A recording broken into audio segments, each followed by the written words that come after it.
SexPat Wall of Shame blog. The first thing is, it's just utter nonsense. It's written by a little French guy called Evan Iladis. I assume that's how you say his second name, because there's not many people with that name, luckily enough, because I'm sure they won't want to be attached to him.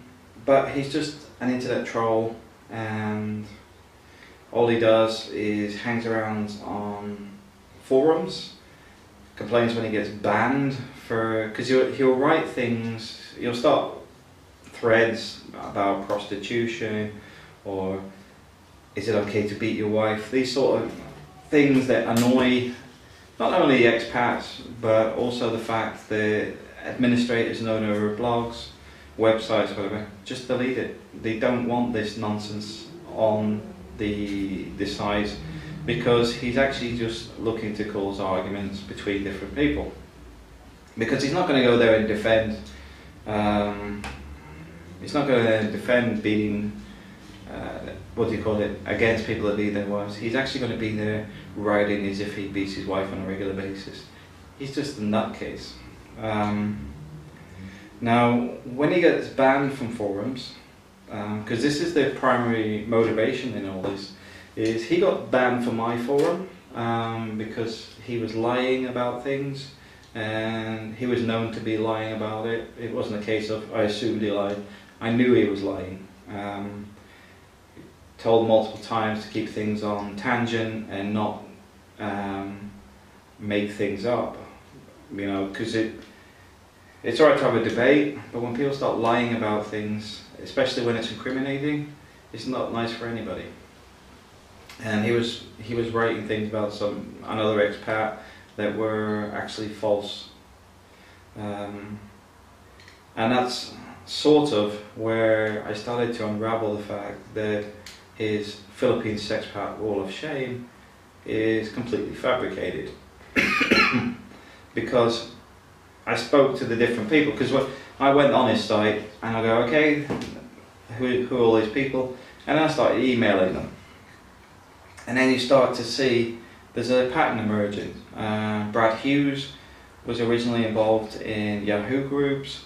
That's where he started getting attacked by Evan. Gunther Vonborg, living in Cebu Forum, started getting attacked by Evan. Gunther Vonborg,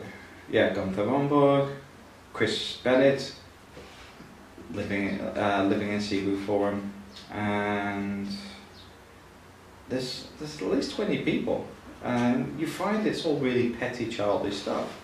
But what concerns me is this guy writes blog posts or articles to cause arguments, but he also writes things like, is it okay to beat your wife up? Is it okay to marry a 15-year-old child? That's the sort of stuff he will write on other people's forums and stuff, and that's what gets him banned. But once he's banned, he's then got a real issue that he wasn't allowed to write this nonsense on other people's websites. And that's where the big problem is, because he is not a person that you can treat as an adult. He's not a person you can work with, deal with his problem. He's actually a person that actually feeds off this stuff. SexPat Wall of Shame was picked primarily for keywords, and the same way he will link people's names with keywords that he searched. So say your name, he would then write an article on your name, child prostitution Philippines. Now your name on the internet is now linked to an article relating to that, and then he'll steal your Facebook photos, he'll write false documents and strange little blog posts about bizarre things, and he just interlinks all his little freebie websites and his offshore ones. The reason they're offshore is because they're already been booted from the US and been booted from the big internet users like WordPress.com, GoDaddy.com, Blogger.com, Blogspot.com. He's had sites on all of them, they've all been kicked. he's trying to keep within guidelines with the sites he's put back up to stay online. Now, he then moved his, what I call revolting stuff, over to hosting in India and Russia. Now, these same hosting companies actually have a lot of dubious types of websites and criminal activity, because they're anonymous, they're offshore, they don't fall under the same legal laws that the other sites do. You know, like if he stole my Facebook pictures and shoved them on a site in the UK, I can prosecute him for that, for copyright theft. And defamation of character is a little harder because of EU law, but Google, I can have them remove any of the links that are on UK sites. Now, the same goes for the US, but ideally you have to have a US court order, and once you have that, it's taken down. That's why you don't see much stuff about Tim Potter these days, because Tim actually has taken things a bit further. I've actually filed stuff in the UK, and somebody else has filed stuff in the, well, sorry, this case has been filed in multiple countries. But the problem is Google doesn't really do a lot with this stuff. As far as they're concerned, all they're doing is reposting stuff other people have done. But that's a bit of a grey area at the moment, because that's actually third-party publishing. It's a bit disappointing that they only take action once legal proceedings have begun. Because that's when they suddenly go, oh, okay, we'll remove it. But prior to that, they're very hard to deal with. Chilling Effects is one of the sites that has probably got a ridiculous amount of things filed against Google and even related to copyright theft. Because Evan has gone onto people's Facebook pages and befriended their wives or whatever as a woman, to get into their family albums and steal the photos so that they can use them on the websites in a very disgusting manner. He's a very sick person. But at the same time, does he really affect anybody?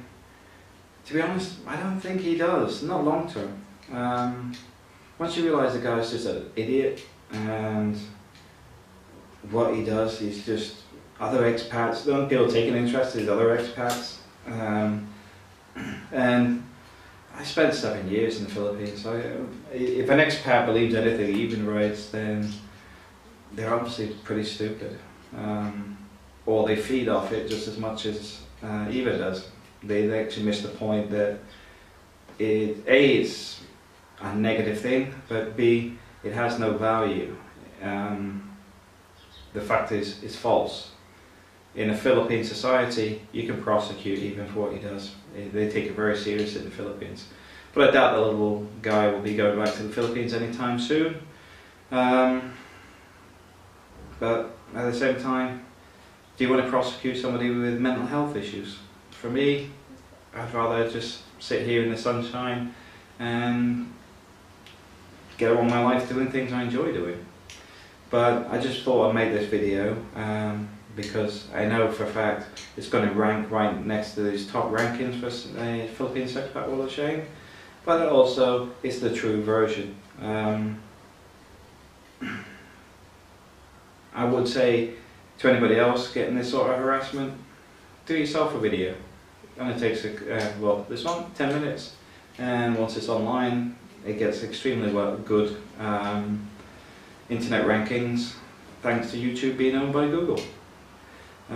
Thanks for watching, and what I would say is avoid people like Evan like the plague, because they're just not worth the time of day. Horrible little people with sad little lives. Okay, thanks for watching.